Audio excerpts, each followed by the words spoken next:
ये black hole क्या चीज है? ब्लैक होल एक ऐसा मास है जहाँ पर कह लीजिए एस्केप वेलोसिटी है वो स्पीड ऑफ लाइट से ज़्यादा या उसके बराबर आती है। एक सवाल ये जरूर बनता है लॉजिकल कि ब्लैक होल जब दिख ही नहीं रहा तो हम उसे डिटेक्ट कैसे करते हैं। हाँ, एनर्जी रिलीज या फिर वो अपने अंदर स्टोर भी कर सकता था, बट स्टीफन हॉकिंग्स ने कहा कि अरे सर यार, एक चीज समझ नहीं आती मुझे। कई बार सर। बच्चे पूछ लेते हैं ये ब्लैक होल क्या चीज है? ब्लैक होल क्या बता सकते हो ब्लैक होल मतलब क्या है ये? सिंपल ही है सर। जैसे अगर मान लीजिए कोई प्लैनेट है ओके। तो उसको मैं अगर कंप्रेस कर रहा हूँ हाँ तो कंप्रेस कर रहा हूँ तो उसकी डेंसिटी बढ़ रही है, मास तो उतना ही है। हाँ। तो उसकी डेंसिटी बढ़ रही है, तो अगर उसकी डेंसिटी बढ़ेगी तो सर एस्केप वेलोसिटी जो होती है वो भी बढ़ जाएगी। बिल्कुल। रूट जी आर कुछ ऐसे रूट 2 GR करके आती है। हाँ जी, तो वो भी बढ़ने लग जाएगी। तो अब वो धीरे धीरे एस्केप वेलोसिटी बढ़ती रहेगी और इवेंचुअली सर वो स्पीड ऑफ लाइट को टच कर जाएगी। ओके। तो तब जो है वो हमारे पास जो प्लैनेट है उसको हम प्लैनेट नहीं, उसको ब्लैक होल कहेंगे। तो ब्लैक होल एक ऐसा मास है जहाँ पर कह लीजिए एस्केप वेलोसिटी है वो स्पीड ऑफ लाइट से ज़्यादा या उसके बराबर आती है।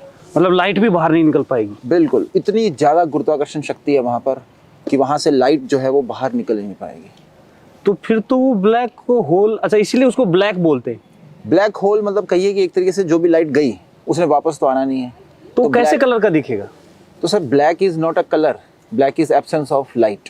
तो जो भी लाइट जाती है वो वापस तो आती नहीं है, तो हमें बिल्कुल एक होल की तरह वो दिखने वाला है। ओके। तो अब क्या आप- मतलब उसका कोई और कलर नहीं हो सकता? देखिए कलर तो हम कैसे डिफाइन करते हैं, जो लाइट हमारी आंखों में पड़ती है उसके बेसिस पर। हाँ। एक सवाल ये जरूर बनता है लॉजिकल कि ब्लैक होल जब दिख ही नहीं रहा तो हम उसे डिटेक्ट कैसे करते हैं। हाँ। तो सर डिटेक्ट करना तो बहुत आसान है। कैसे कि अगर हम आसपास के स्टार्स को देखें तो अगर आसपास के जो स्टार्स का जो मोशन होगा उससे हम प्रेडिक्ट कर सकते हैं कि किसी पर्टिकुलर जगह पर कोई ब्लैक होल है कि नहीं। जैसे अगर दो स्टार्स हैं तो जैसे कि आप और मैं मान लीजिए इकली पिकली का गेम खेल रहे हैं, हाँ। तो हम अपने सेंटर मास के अबाउट घूमते हैं। बिल्कुल। तो ऐसी दो स्टार्स जो होंगे वो भी अपने सेंटर मास के अबाउट घूमना चाहिए। बिल्कुल। लेकिन हमने देखा कि दो स्टार्स हैं वो किसी और पॉइंट के अबाउट घूम रहे हैं। अच्छा, तो वो- ग्रेविटी जो लग रही है वो उसकी लग रही है। बिल्कुल, और उस पॉइंट पर कोई स्टार नहीं है, तो इसका मतलब और कोई नहीं, वहां पर है ब्लैक होल। तो इस तरीके से ब्लैक होल को डिटेक्ट कर लेते हैं। मैंने ऐसा भी सुना है कि ब्लैक होल जो है वो किसी मतलब जस्ट इमेजिनरी कंसेप्ट समझें कि उसका कुछ कलर हो सकता है कुछ रेडिएशन के कारण, या ऐसा कुछ होता है क्या? रेडिएशन निकलता है। पहले लोग मानते थे कि कोई ब्लैक होल जो है वहां से कोई रेडिएशन नहीं निकलता। तो अगर हम अपने PW में जैसे ही एंटर करते हैं आर्यभट्टा टावर में, तो लेफ्ट साइड में प्रॉपर हॉकिंग रेडिएशन के बारे में भी बता रखा है। हाँ। तो उस हॉकिंग रेडिएशंस के अगर हम बारे में डिस्कशन करें तो स्टीफन हॉकिंग्स ने बताया था कि जो इवेंट हॉराइजन है, इवेंट हॉराइजन का मतलब है कि वो पॉइंट जहाँ पर एस्केप स्पीड जो है वो स्पीड ऑफ लाइट आ रही है। जैसे अगर मान लीजिए कि ब्लैक होल है तो हो सकता है कि यहाँ पर escape velocity speed of light है। अगर यहाँ पर स्पीड ऑफ लाइट है तो यहाँ पर तो स्पीड ऑफ लाइट से ज़्यादा ही होगी। बिल्कुल। तो इस पॉइंट को, इस स्फीयर को हम बोलेंगे इवेंट हॉराइजन। ओके। तो इस इवेंट हॉराइजन से कुछ रेडिएशन निकलता है बाहर। वो सिंपल सी बात है, वैसे एनर्जी जाती रहेगी। हाँ। यदि उससे नहीं निकलेगी तो उसका टेम्परेचर बहुत ज्यादा बढ़ जाएगा, तो एनर्जी तो रिलीज तो करेगा ही वो किसी ना किसी एनर्जी रिलीज या फिर वो अपने अंदर स्टोर भी कर सकता था, बट स्टीफन हॉकिंग्स ने कहा कि एक उसने लॉ दिया, एनर्जी कंजर्वेशन नहीं, इंफॉर्मेशन कंजर्वेशन।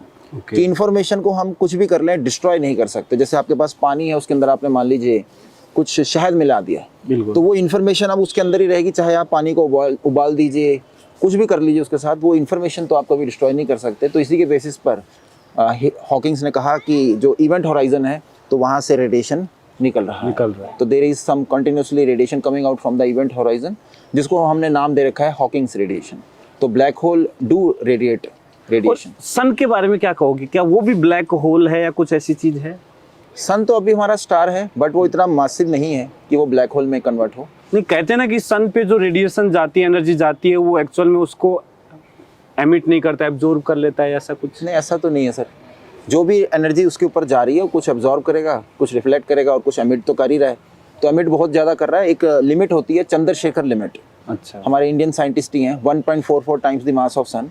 तो अगर कोई भी ऐसा स्टार है जिसका मास चंद्रशेखर लिमिट से ज़्यादा है, तो वो जब मरता है, जब मतलब सारा फ्यूल ख़त्म हो जाता है, तो उसके बाद फिर वो ब्लैक होल में कन्वर्ट होगा। अच्छा। क्योंकि देखिए अभी जैसे सन है उसमें हाइड्रोजन है, हाइड्रोजन ख़त्म होगी तो हीलियम बन जाएगा सारा। कोई कभी ना कभी तो हाइड्रोजन ख़त्म होने वाली है। लॉजिक तो यही कहता है, क्योंकि हाइड्रोजन अनलिमिटेड तो नहीं है। फिर जब हीलियम बच जाएगी तो फिर एक नया रिएक्शन होगा, हीलियम हीलियम कंबाइन होकर कार्बन। तो ऐसी स्टार्स के अंदर जो है हैवी एलिमेंट्स बनते रहते हैं। और ये सीरीज सर मैक्सिमम जो चल सकती है वो आयरन तक चल सकती है, क्योंकि बाइंडिंग एनर्जी पर न्यूक्लियॉन जो है वो आयरन की सबसे ज़्यादा है। अब आयरन को फर्दर कंबाइन करके जो है प्रोसेस में एनर्जी निकलने वाली नहीं है, तो उस प्रोसेस के लिए हमें एनर्जी जो है वो देनी पड़ जाती है। तो फिर एक टाइम पर आके जो है न्यूक्लियर फ्यूजन रिएक्शंस फिर नहीं होते। तो थैंक यू सर, बहुत बहुत आपने बहुत अच्छी बात सिखाई। तो बच्चों आपको भी काफ़ी कुछ सीखने से मिला होगा, युग सर ऐसे नॉलेज देते रहते हैं। Okay, thank you Yug sir. Thank you, bye.